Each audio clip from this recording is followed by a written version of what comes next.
Mysore urban development authority यानी मूडा का plot घोटाला कैसे हुआ? क्या वाकई मुख्यमंत्री सिद्धरामैया इसके लिए जिम्मेदार हैं?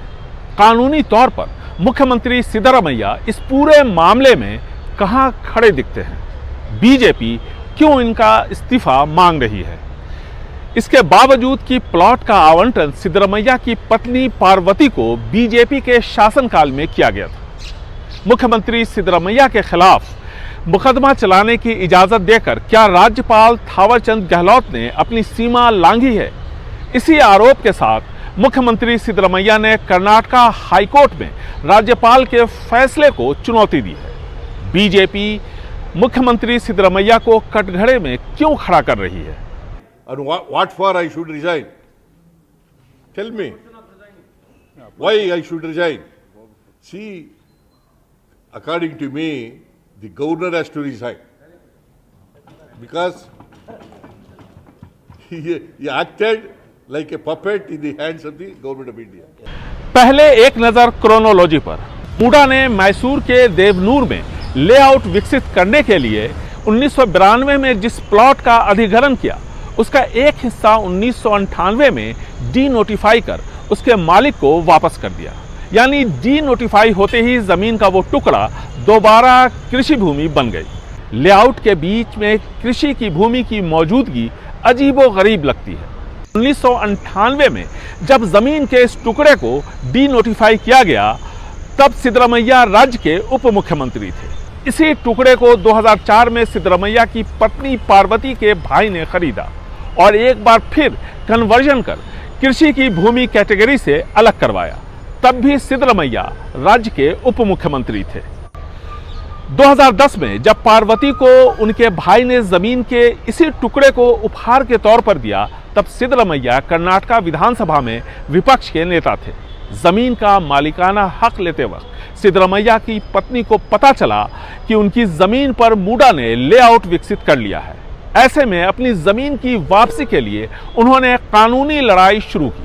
2014 में फाइल मुख्यमंत्री सिद्धरामैया के दफ्तर भेजी गई। यानी उस वक्त मुख्यमंत्री सिद्धरामैया थे। सिद्धरामैया ने फाइल आगे नहीं बढ़ाई। 2023 में बीजेपी की बसवराज बोम्मई सरकार ने इसी फाइल पर कार्रवाई करते हुए सिद्धरामैया की पत्नी को देवनूर लेआउट के सामने महंगे विजयनगर में 14 प्लॉट्स दिए, मूडा के 50-50 स्कीम के तहत। बीजेपी का आरोप है कि 1998 से 2023 तक सिद्धरामैया लगातार प्रभावशाली पदों पर रहे। ऐसे में उन्होंने अपने प्रभाव का इस्तेमाल कर कागज पर लेआउट की जमीन को डी नोटिफाई कर इसकी खरीद बिक्री करवाई। सिद्धरामैया पेशे से वकील हैं, ऐसे में वो कानूनी दांव पेच अच्छी तरह समझते हैं। अब बीजेपी की दो मांगे हैं। पहली, मुख्यमंत्री सिद्धरामैया अपने पद से इस्तीफा दें और दूसरी कि जांच सीबीआई से करवाई जाए। वहीं सिद्धरामैया का कहना है कि लेन देन के किसी भी कागज पर उनके हस्ताक्षर नहीं है, न ही उन्होंने किसी तरह का अपने कार्यकाल में मौखिक या लिखित आदेश दिया है, न ही जमीन उनके नाम है, बल्कि उनकी पत्नी को उनके भाई ने उपहार के तौर पर दिया था। अगर कुछ भी गलत था तो बीजेपी की बसवराज बोम्मई सरकार ने उनकी पत्नी को 14 प्लॉट्स बदले में क्यों दिए? सवाल बीजेपी से पूछा जाना चाहिए। सामाजिक कार्यकर्ता टीजे अब्राहम और दो दूसरे कार्यकर्ताओं ने भी मूडा के कथित घोटाले को लेकर राज्यपाल से भ्रष्टाचार निरोधक कानूनों के तहत मुकदमा चलाने की इजाजत मांगी, जो राज्यपाल ने दे दी। राज्यपाल के इसी आदेश को मुख्यमंत्री सिद्धरामैया ने कर्नाटक हाईकोर्ट में चुनौती दी है। कागज पर मुख्यमंत्री सिद्धरामैया भले ही कहीं भी न दिखे, लेकिन सवाल ये उठता है कि क्या किसी सामान्य व्यक्ति के लिए यह संभव है कि वो आसानी से किसी प्लॉट को बार बार डी नोटिफाई या इसका कन्वर्जन करवा सके? एक बार नहीं, कई बार लेआउट का कन्वर्जन किया गया। किसी हिस्से को डी नोटिफाई कर कृषि भूमि घोषित करना भी शक पैदा करता है। यानी शक की सुई सिद्धरामैया के इर्द गिर्द घूमती नजर आती है, लेकिन कानून को सबूत चाहिए। लिखित में अब तक कुछ भी सिद्धरामैया के खिलाफ नहीं दिख रहा।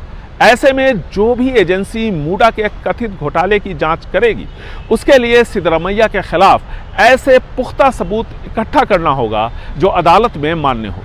इस कथित घोटाले में मुख्यमंत्री सिद्धरमैया के खिलाफ खड़े गुट के मुताबिक लेआउट विकसित होने के बावजूद मूडा ने एक प्लॉट डी नोटिफाई किया, यह दर्शाते हुए कि वहां लेआउट विकसित नहीं हुआ है, ताकि जिसके निर्देश पर यह फैसला मूडा ने लिया उन्हें फायदा पहुंचाया जा सके। जबकि इस जगह पर पहले ही लेआउट विकसित करने की प्रक्रिया पूरी हो चुकी थी। मूडा से जुड़े अधिकारियों के खिलाफ भी जांच होनी चाहिए ताकि तस्वीर साफ हो सके। फिलहाल मुख्यमंत्री सिद्धरमैया ने एक पूर्व न्यायाधीश PN देसाई की अध्यक्षता में जांच आयोग बनाया है। बेंगलुरु से कैमरामैन कुमार के साथ निहाल किदवई, NDTV इंडिया।